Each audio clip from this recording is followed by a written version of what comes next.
மன அழுத்தத்தில் சிக்கி தவிச்சிட்டு இருக்கீங்களா? இன்னைக்கு நான் உங்களுக்கு 3 டைப் ஆஃப் பிரீத்திங் எக்ஸசைஸ் சொல்லித்தரேன். அதை செய்கிறப்போ stress, depression, anxiety, negative thinking, inferiority complex, compare பண்ணிக்கிறது, இல்லை ஜெலஸ், போட்டி, பொறாமை, பொசசிவ், இது மாதிரிலாம் இருக்காது. குறுகிய மனப்பான்மையிலிருந்து பரந்த மனப்பான்மை வந்துடும். ஈகோவிலிருந்து நான் ஈகோ ஆயிடுவீங்க. ஹேட்லிருந்து லவ்வுக்கு மாறிடுவீங்க. அன்பு ஒன்று தான் மகிழ்ச்சியை வர வைக்க சிறந்த வழி. அன்பு இல்லாமல் எதுவுமே இல்லை. அன்பை தவிர இந்த உலகத்தில் கிடையாது. அன்புனா கஷ்டப்படுறவங்களுக்கு உதவி செய்யணும், அதுதான் அன்பு.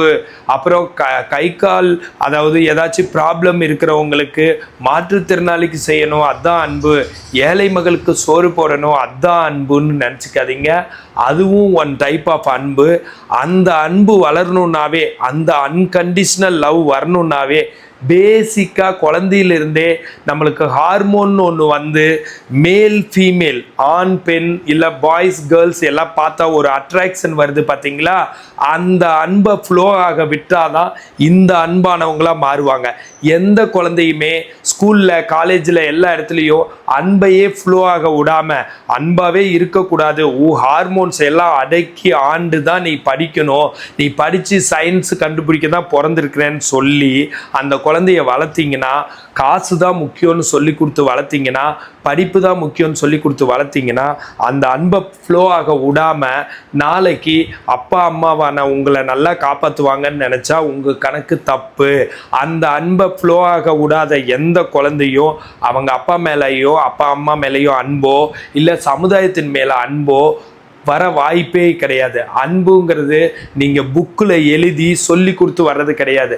அது கடவுளாக வந்து அந்த அன்பை உருவாக்கி அப்பாவுக்கும் அம்மாவுக்கும் இருந்த அன்புனால தான் நம்ம பிறக்கவே செய்கிறோம். அப்படி இருக்கிறப்போ ஸ்கூல்லையோ காலேஜ்லேயோ பெரியவங்க எல்லாமே ஆண் பெண்ணுக்கு இடையேயான உறவு முறை வந்து கரெக்டாக இருக்கணும். அவங்களுக்கு ஒருத்தவங்களை பார்த்து நல்லா இருக்காங்க, நல்லா பழகிறாங்க, நல்லவங்கன்னு நினச்சா பேசணும், பழகணும். அவங்க அதே மாதிரியே மேல் நினச்சா ஃபீமேல், ஃபீமேல் நினச்சா மேல், இதையெல்லாம் ஃப்ளோ ஆக விடாமல் உலகத்தில் நீங்கள் எந்த அதிசயத்தையும் எந்த நல்லதுமே பார்க்க முடியாது. நாடுகள் பிரிஞ்சு தான் கிடக்கும், குடும்பங்கள் பிரிஞ்சு தான் கிடக்கும். பக்கத்து வீட்டுக்காரங்க உங்களோட சண்டை போடுறதை நிறுத்தவே மாட்டாங்க. இது எதுவுமே நடக்காது. ஒரு சோறே இல்லைன்னா ஒருத்தவங்க அந்த சாப்பாட்டுக்காக வந்து பிச்சை எடுக்கவோ இல்லை வந்து திருடராக மாறவோ வாய்ப்பு இருக்கிற மாதிரி அன்பு, இந்த அன்பை ஃப்ளோ ஆக விடலைன்னா எல்லாரும் சண்டை போடுறவங்களாவோ ஒரு பொறாமை பிடிச்சவங்களாவோ கெட்டவங்களாவோ மாற வாய்ப்பு இருக்குது. ஸோ இந்த அன்பை ஃப்ளோ ஆக விடாமல் நீங்கள் மன அமைதியோ நோயற்ற வாழ்க்கையோ இதையெல்லாம் எதிர்பார்த்துடாதீங்க. உங்களுக்கு கிடைக்கவே கிடைக்காது. அன்பாக இருந்தால் மட்டும்தான் நோயற்ற வாழ்க்கை. டென்ஷனாக இருக்குது, ஸ்ட்ரெஸ்ஸாக இருக்குது, டிப்ரெஷனாக இருக்குது, எனக்கு வந்து ஆங்ஸைட்டி வருது, அதனால் பிபி வருது, சுகர் வருது, நான் ஒபிசிட்டி ஆகிட்டேன், எனக்கு ஹார்ட் அட்டாக் வந்துருச்சு, இதெல்லாம் யார் உருவாக்குனாங்க? நீங்களே உருவாக்கிக்கிட்டது. நீங்கள் ஈகோ பிடிச்சி போய் அப்படியே தனியாக உட்காந்துட்டு யார் கூடயும் பழகாமல் இருந்து உங்கள் ஹார்மோனை எல்லாத்தையுமே அடக்கி வச்சிட்டு இருந்தா எங்கிருந்து உங்கள் ஸ்ட்ரெஸ்ஸு போகும்? இதுக்கு எதுக்கு ஒரு டாக்டரு? இதுக்கு எதுக்கு உங்களுக்கு வந்து 1008 ஆஸ்பத்திரி? எல்லா ஆஸ்பத்திரியும் பைக் நிறுத்த கூட இடம் இல்லாமல் கூட்டம். ஆஸ்பத்திரியில் கூட்டம் இருந்தால் நாடும் மக்களும் நல்லா இருக்காங்கன்னு அர்த்தமா? பைக் நிறுத்த கூட இடம் இல்லாமல் ஆஸ்பத்திரியில் அப்படியே பயங்கர கூட்டமாக வச்சுருக்கிறீங்க.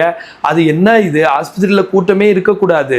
நீங்கள்லாம் அப்போ தான் நல்லா இருக்கீங்கன்னு அர்த்தம். ஆஸ்பத்திரியில் ஜெயிலெல்லாம் கூட்டம் நம்பி வலிஞ்சா நல்லா இருக்கீங்கன்னு அர்த்தமா? அதனால் அன்பை ஃப்ளோ ஆக விடுங்க. எலிக்கு பயந்து ஊட்ட கொளுத்துன மாதிரி அன்புல 4 பிரச்சனை வந்துடுச்சு.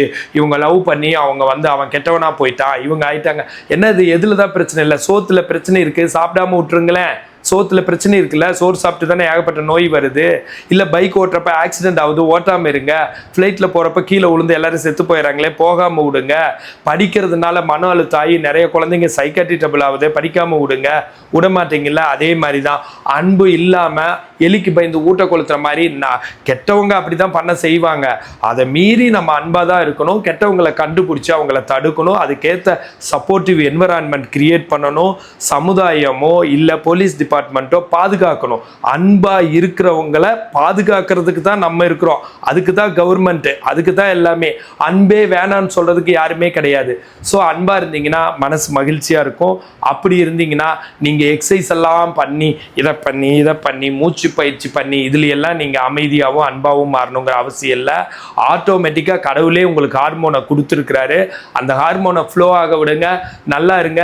இந்த மாதிரி ஹெல்த் டிப்ஸ் வேணா என்ன ஃபாலோ பண்ணுங்க. ஃபிசியோதெரப்பி கன்சல்டேஷன் வேணா கால் பண்ணுங்க. நான் பிரகாஷ், ஃபிசியோதெரபிஸ்ட்.